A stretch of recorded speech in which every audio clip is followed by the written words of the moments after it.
Hello dear students, welcome back to organized knowledge channel. और बच्चों, आज की इस वीडियो में हम वर्कशीट नंबर 26 करेंगे। कक्षा 6 के बच्चों के लिए ये वर्कशीट है, विज्ञान की वर्कशीट है, जो आपके लिए 20 जनवरी 2021 के लिए शेड्यूल की गई है। आज की वर्कशीट में बच्चों हमारा जो चैप्टर है वो कंटिन्यू रहेगा, सजीव एवं उनका परिवेश। लास्ट वर्कशीट में भी हम सजीवों के बारे में पढ़ रहे थे। बेटा, अभी तक अगर आपने चैनल को सब्सक्राइब नहीं किया है तो जल्दी से चैनल को सब्सक्राइब कर लो, बेल आइकन भी प्रेस कर लो, ताकि आप बच्चों को हर वीडियो की नोटिफिकेशन मिलती रहे। So let's start. जीवों की विशेषताएं, क्या क्या विशेषताएं होती हैं? आप अपने चारों तरफ बहुत सारे सजीवों को देखते हो, निर्जीवों को भी देखते हो, आप खुद भी एक सजीव हो। तो हमारे अंदर, हम सजीव हैं तो हमारे अंदर कौन कौन सी ऐसी विशेषताएं हैं जो निर्जीवों में नहीं हैं, वो हम देखेंगे। सबसे पहला क्या है? उद्दीपन। उद्दीपन का मतलब क्या है? सभी जीव अचानक हुए परिवर्तन पर अनुक्रिया करते हैं। वातावरण में होने वाले इन परिवर्तनों को उद्दीपन कहते हैं। यानी देखिए क्या होता है कि जब भी कोई अचानक परिवर्तन होता है वातावरण में तो हम उसके ऊपर रिएक्ट करते हैं, ठीक है। और उस रिएक्शन को ही, जो परिवर्तन है उनको हम क्या कहा जाता है? उद्दीपन कहा जाता है। जैसे कि अचानक अधिक प्रकाश होने पर मनुष्य तथा जानवर अपनी स्थिति के अनुसार अनुक्रिया करते हैं। जैसे अगर कमरे में आप जाते हो और लाइट बहुत ज़्यादा तेज है तो क्या होगा? हमारी आंखें बंद हो जाएंगी। उसका मतलब क्या है कि जो तेज रोशनी है उसके जो है उसके हमने क्या किया है, वो जो परिवर्तन है उसके प्रति हमने एक अनुक्रिया की है, ठीक है। अब आओ अभ्यास करें। अब देखिए, रसोई घर में अचानक बल्ब जलाने से कॉकरोच किस प्रकार की अनुक्रिया करते हैं? तो क्या होगा? आपने भी देखा है, अगर रसोई घर में कॉकरोच हैं और आप एकदम से बल्ब जला देते हो तो वो सारे कॉकरोच जो है, जो प्रकाश है उसकी तरफ क्या करेंगे? अनुक्रिया करेंगे और वो अंधेरे की तरफ भागने की कोशिश करेंगे। तो इसमें उत्तर में आप लिख देंगे कॉकरोच जो है वो अंधेरे में भाग जाएंगे, ठीक है। उसके बाद देखिए नेक्स्ट क्या है? क्या सजीवों में उत्सर्जन होता है? कि सजीवों में जो उत्सर्जन है, उत्सर्जन का मतलब क्या है? देखिए सभी सजीव क्या करते हैं? सभी सजीव भोजन करते हैं, ठीक है। आहार का केवल कुछ भाग ही शरीर के द्वारा उपयोग में आता है। तो कुछ भाग को तो हम जो है पाचन क्रिया के थ्रू अपने फिर जो दैनिक कार्य हैं उनको करते हैं और उस भोजन से हम ऊर्जा ग्रहण करते हैं। और बाकी जो अपशिष्ट होता है, यानी जो हमारा भोजन पचा नहीं पाता, वो हम क्या करते हैं? वो हम शरीर से बाहर निकाल देते हैं। और इस जो अपशिष्ट होता है उसको शरीर से बाहर निकालने के प्रक्रम को क्या कहते हैं? उत्सर्जन कहते हैं। भोजन का जो हिस्सा हमारा शरीर पचा नहीं पाता उसको हम मल के रूप में बाहर निकालते हैं, और ये जो प्रक्रिया होती है उसको क्या कहते हैं? उसको हम उत्सर्जन कहते हैं, ठीक है। नेक्स्ट देखिए, क्या सभी जीव अपने जैसों को जन्म देते हैं? तो आपने देखा है कि जैसे अगर बिल्ली है तो वो बिल्ली के बच्चे जो है उसके जैसे होंगे, कुत्ते के बच्चे उसके जैसे होंगे, मानव जो है अपने जैसे बच्चों को जन्म देते हैं। तो क्या सभी जीव अपने ही जैसों को जन्म देते हैं? तो सभी जीव अपने जैसों को ही जन्म देते हैं, ठीक है। तो ये प्रक्रिया होती है जन्म देने की, इसको क्या कहते हैं? इसको हम जनन कहते हैं। प्रजनन करने की प्रक्रिया पौधों और जंतुओं में अलग होती है, ठीक है। तो पौधों में ये प्रक्रिया अलग होती है और जंतुओं में ये प्रक्रिया अलग होती है। जंतुओं में कुछ जंतु शिशु को जन्म देते हैं और कुछ जंतु अंडे देते हैं।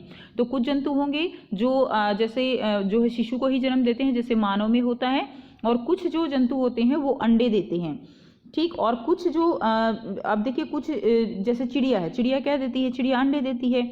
और कुछ पौधे बीजों द्वारा प्रजनन करते हैं। आपको पता है ना, पौधे जो है, अगर हम जो मिट्टी है उसमें बीज लगाते हैं तो नया पौधा उगाता है। और कुछ पौधे अपने कायिक भागों द्वारा भी नए पौधे उत्पन्न करते हैं, जैसे कि आलू। अब आलू की आँख होती हैं, उसको काट के ज़मीन में लगा दोगे तो नया आलू जो है उसका पौधा उग जाएगा। और कुछ बीज द्वारा उगाए जाते हैं। गन्ना है, गन्ने की जो है उसके ऊपर जो कलियां होती हैं उनको लगाएंगे हम, ठीक है। तो वहाँ से भी उसमें नया पौधा उगाता है। उसके बाद देखिए, अब आपको यहाँ पर एक प्रश्न दिया गया है। प्रश्न क्या है? 3 जीवों के नाम लिखिए जो अंडे देते हैं और जो शिशु को जन्म देते हैं। तो अभी हमने पढ़ा कि कुछ जीव अंडे देते हैं, कुछ जीव शिशु को जन्म देते हैं। अब आपको उनके उदाहरण देने हैं। तो जो अंडे देते हैं उनके उदाहरण क्या लिखेंगे आप? छिपकली अंडे देती है, मुर्गी है, चिड़िया है। तो 3 जीवों के नाम लिखने हैं, तो हम जो है आप लिख देंगे अपनी कॉपी में छिपकली, मुर्गी और चिड़िया। और जो शिशु को जन्म देते हैं, गाय जो है वो अपने जैसे शिशु को जन्म देती है, मानव, ठीक है। और कुत्ता जो है वो भी, कुत्ते के बच्चे जो है उसी के जैसे होंगे। तो ये जो पूरा प्रक्रम है बेटा, इसको हम क्या कहते हैं? इसको हम जनन कहते हैं, ठीक है।